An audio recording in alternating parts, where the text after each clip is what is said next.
Kush's movie review. Look like Phantom of the Hey, Opera. hey, not about you, man. Yeah, I love what you're doing with the sun in this episode. I got the mood. The thing. Anyway, hey, welcome to the Kush's movie review. If you are watching the standalone version on the YouTube, don't forget to hit the subscribe button, hit the thumbs up, and let us know in the comments what you thought about the review or what you thought about the movie. This week's movie is, I have to write this, The Hunger Games, The Ballad of Songbirds and Snakes. A movie about birds and snakes, apparently. It's not a song. It's a ballad. Right. It's a ballad of songbirds and snakes. So this is apparently a musical, which is exciting. Wait, it's not a musical. It's kind not. Don't. No point. They're like, I will be a tribute. Will you be a tribute? Yes, I will. Na, na, na, na. Jazz hands. I would have loved that. However, no, but there are like 3 or 4 musical numbers in this. Ooh. But they're not like what you just described there. So that would be great. What is Woody Harrelson doing? Is he goodbye? Oh, he's kind of good, buddy. He's on the fence. Is Woody Harrelson in this? I don't know. He is not, nor is his character. So if you remember anything about the original Hunger Games, I am listening that way, but I am just moving things so the sun doesn't. Okay. No, I wasn't looking at you. Don't worry about it. No. Yeah, you were. Anyway, if you remember anything about the first Hunger Games with Jennifer Lawrence, we were entering our 74th edition. Well, this is a prequel, and we are entering our 10th edition of the Hunger Games at this point. So it's rougher, it's raw, it's not as sophisticated. They literally don't clean the tributes at all. They like when we took you out of your district, that's how you are during the game, and probably quite hungry, as they didn't feed them at all. Whatever. I don't know if we're going to get into spoilers in this, but just in case we do, if you haven't seen it, and by the way, we're a week into this, so if you're a Hunger Games fan and you haven't seen this, you probably don't want to see this. However, I'm going to give a spoiler warning. I'm giving this a low 4 out of 5. And now I will explain why, and I might drop some spoilers. So you've all been warned, but it's Thanksgiving weekend, and what's more appropriate than doing a Hunger Games movie? The Ballad of Songbirds and Snakes. Quite a stupid title. This is actually based on an actual book. We had the original trilogy of books. We had the quadrilogy of movies because they decided to split that last movie into 2, which was even the director, Francis Lawrence, has gone on to say, like, yeah, I regret doing that. We should have just made that one movie and made it work. This is a hard PG-13 because we're talking about murder with children. And it is a whopping 2 hours and 37 minutes, which honestly is quite long. And the way this movie is formatted, it feels like I'm watching 1.5 movies. Like, it's one of those movies that where you like, that wraps up everything nicely, and then it just carries on going. Well, so again, we're kind of into spoilers here, but not so much. But again, you have now been instructed to leave the video if you haven't seen this movie yet.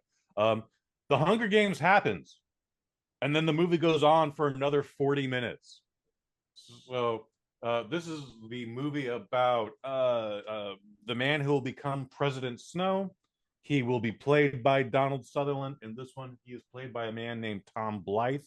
I have not seen him before, but when they do shave his head, he looks like 1999 Eminem. And that's kind of fun, too. This also stars Rachel Ziegler.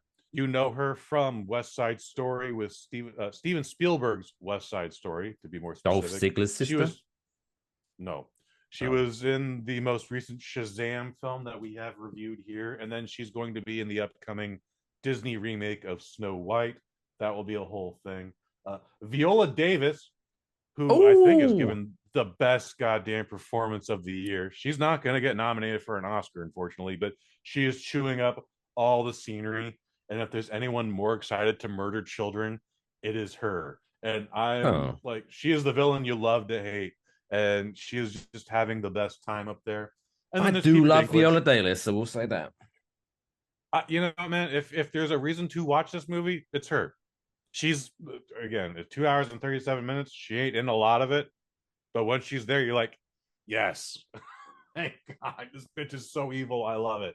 Reminds me of So, the first Suicide Squad movie. I think she was the only mhm. good thing about that as well. Okay.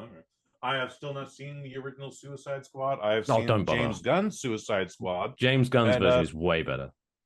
I enjoyed that quite a bit. Which is why I was like, just give James Gunn $1 billion and get out of his way. Let him do whatever. Which is now why he's going to Yeah. be doing the uh, Detective Comics cinematic universe. Anyways, again, this movie is directed by Francis Lawrence. He has actually directed the previous three Hunger Games movies. This is written by two guys named Mike, last name Leslie, last name Arnault. I'm sorry if I mispronounced that last name. My handwriting is terrible. But this is based on an actual book by Suzanne Collins. Like I said, the first trilogy of books was very successful. The quadrilogy of movies was very successful. And then they're like, write another book, bitch. And she did. And it was this one. There's apparently no more books currently published. So do we get a sequel? It's up in the air. You can do anything with this fucking series, to be quite honest. But there's no more books as of this point. So, unlike Fantastic Beasts, unlike the original Star Wars prequels, and like you, Mike Fish, I fucking hate prequels. My biggest complaint is let's not go backwards. Let's just please go forwards. Mm-hmm.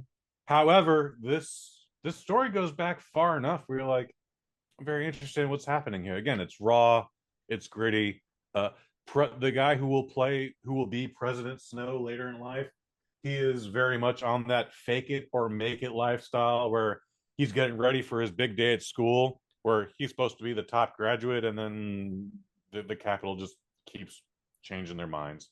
Uh, However, they do a big thing where like they open up the refrigerator and she was like, there's a box of baking soda and like half a slice of moldy bread and maybe a dead rat or whatever. And he's like, maybe I'll skip on breakfast, but get mom something to eat.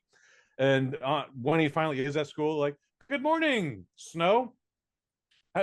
What did you eat for breakfast today? It's like, I had a 16-ounce sirloin steak and didn't eat half of it and then threw it away. And you're like, all right, they're doing something with the character. He's very fake it till you make it. And again, spoiler alert, he will make it way down the road. Um, yeah, future President Snow is one of those. He's in this situation where like he's the best student in his class, despite his upbringing. He's supposed to graduate from fascist college, whatever it is they're calling it these days, and he's FU. supposed to get like a nice, nice. That's why we're friends. Supposed to get a huge grant scholarship with it, like enough to help pay for his rent, get his mom the medication she needs because she's super duper sick. That old cliche. And just like maybe buy his sister a new dress. Yeah. Anyway, um, but no, the Hunger Games, which is now going into its 10th year, as I just said, is in a weird position where the ratings are failing. Guess what, Mike Fish? Oh no! People do not want to see children get murdered. In fact, they What? bring up several instances where, like, last year you put an infant in the games, like a 1 to 2 year old child was just crawling around going goo goo gaga, and then just got stabbed with a trident or whatever happened.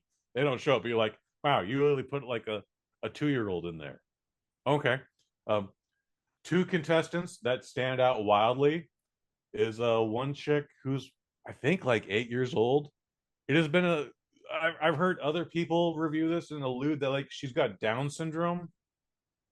I don't know about that, but she's definitely like the youngest child in this. And then well, spoiler alert, nobody kills her, but she does get drowned in poisonous snakes.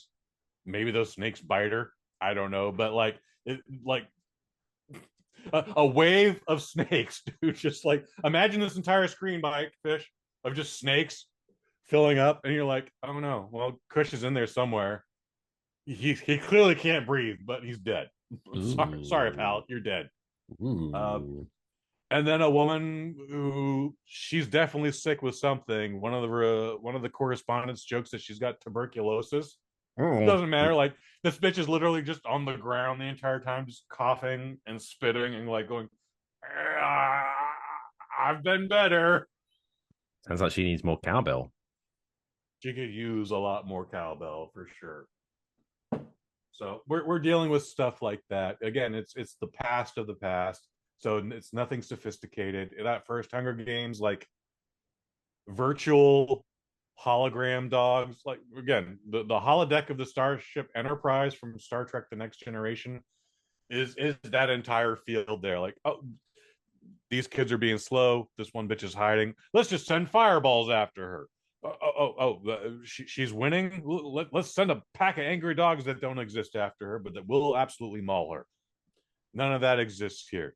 You're seeing the grittiest side of the Hunger Games. And then once it's over, there's like another 40 minutes to this movie, man. And Oh you know fuck. what? Like I said, this is a movie and a half. And I kind of wish they just ended at the end of the Hunger Games and then just did another movie. This movie gets to explore the world a lot. You're exploring the world of Pan Am. The previous four movies, you saw a little bit of some of the districts, you saw a little bit of the capital, but most of that movie is the games. The next three movies is again a couple scenes in the district, and then everything is underground with the revolution. You, this you actually like. Oh, hey, there's actually like a nightclub here in District 12 where Rachel Ziegler performs. Oh, and because she won the Hunger Games, as we've said, this is spoiler alert. All our shows are sold out now. Everyone is seeing Rachel Ziegler. People are going out of their way to see her. Like you can't stop folks from loving her character, and it just goes on and on and on. Like I said, I hate prequels, but as far as this goes, I enjoyed it. I wanted to know more. You're invested in the character that you're supposed to love to hate, and it's a different film, and you can absolutely. It's shown that you can do much more than this, than just showing like children getting murdered. There's a lot more going on here. You can show like how currency is earned and spent. You can see how people get their food. You can see how they're buying clothes, how they're making clothes, etc., etc., etc., and then just what you got to do to survive, whether or not you're in the Hunger Games. So, like I said, I'm giving this a low 4 out of 5. Viola Davis is the best part of this movie. Peter Dinklage can be fun. He's definitely playing a Tyrion Lannister type, but yeah, Viola Davis is the best thing about this. Rachel Ziegler shows why she is a star. She she performs a lot of singing. She does a lot of musical numbers in this. And again, it's not a musical where there's a dance scene and all that. Like she gets Oh. chosen for the Hunger Games and then just breaks out into a song. Oh. Whatever. She's doing a weird southern drawl, which I also don't understand. But guess what? This is not the real world, so it's whatever. It's I don't know if it's good or bad, but there's a lot of times it's like, bitch, what are you saying? Why would you talk like that? I'm going into the Hunger Games. When I come out, I won't be the same. You know, it's not far from that, Mike Fish. Honestly, it's really not far from that. So, anyway, low 4 out of 5. Hunger Games of Songbirds and Snakes. Again, I liked it. Low 4 out of 5. Can't recommend anyone go see this in the theater. If you're a Hunger Games fan, you've already seen the movie by the time this review drops, and you'll have more fun with it on Netflix or whatever streaming service. So, but yeah, it's really good. I would say it was the second best one. Ooh. My thought I process did would not be care for those other three. if you're gonna do a prequel of Hunger Games, flesh out the story of like how did the first one come about? That'd be a more interesting story, I think. They still have the I mean, option I to guess do I that. could still do that, buddies. They can absolutely still do that. But I'd also like to see how Hunger Games 11 goes now. Like things Oh I didn't give a shit God, we're about. gonna Like, go into yeah, Fast and Furious territory now. We're gonna get into like Hunger Games 57. Suzanne Collins has put us in a situation where she can do that if they need us to make more movies. Uh, this movie cost $100 million. It grossed over its first weekend 99 million worldwide. I can't see us not having a sequel for this. Does it encroach into the period, like I said, like when like the Harry Potter movies were really good, and then you could almost tell when they're just writing these books to make movies out of them, and they could definitely see a turn in quality. Is that the same here? That's definitely here. Yeah, no, they definitely, again, because of the success of the books and the success of those movies, they made a fourth movie just to make another movie out of. They made a fourth book just to make another movie out of. That absolutely happened here. However, they did it better than the Fantastic Beasts series, and I actually liked Fantastic Beasts over Harry Potter. It was a little more adult. It was a little more grounded because of current events and a pandemic and a controversy with one of the stars. They had to like change things, and it got mixed and muddled, and it felt weird. So yeah, And then we were Dumbledore supposed was to get 5 movies. accused of doing something with another man. Dumbledore was accused of having a loving homosexual relationship. I don't know. So what is it? Four out of five Low for 4 out of 5, but I enjoyed it Hunger a lot. Games, Ballad of Surprisingly. Songbirds and Snakes. You have a And there's a lot of snakes in this again. Like again, an 8-year-old child drowns in snakes. Again, I'm sure she gets bit by them because they're all poisonous. But like, no, that bitch, like, even if they don't, she can't breathe under 150 pounds of snakes. Like that should happen. Do you drown in snakes, or do you get suffocated by the snakes? This movie is if your daily mantra is fuck those kids, this is your movie. This is fuck those kids, the movie. That's all, folks.